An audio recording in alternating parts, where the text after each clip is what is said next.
Halo, assalamualaikum warahmatullahi wabarakatuh.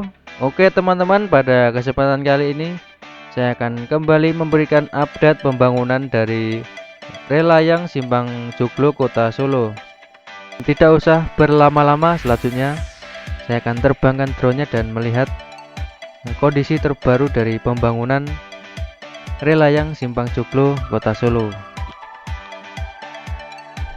Oke, saya sudah beralih ke kamera drone dan saya akan take off untuk melihat dari dekat kondisi terkini dari pembangunan rel layang Simpang Joglo, Kota Solo.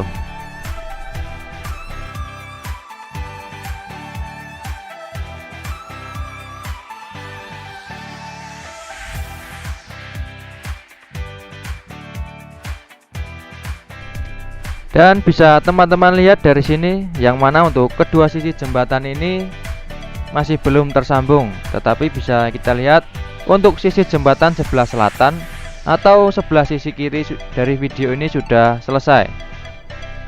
Untuk sisi jembatan sebelah utara terlihat masih dalam proses perakitan besi-besi baja.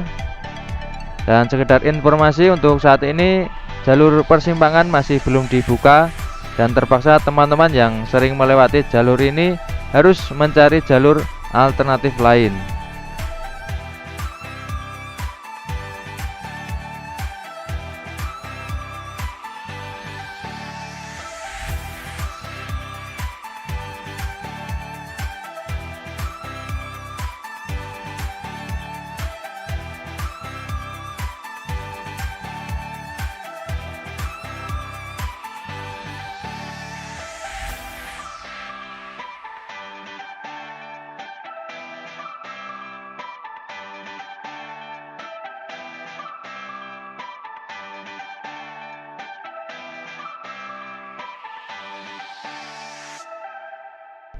Oke, untuk selanjutnya bisa teman-teman lihat sendiri dari beberapa footage yang saya ambil dari berbagai sisi. Untuk saat ini seperti inilah kondisi dari pembangunan rel layang Simpang Joglo, Kota Solo yang ditargetkan selesai pada bulan Juni tahun 2024.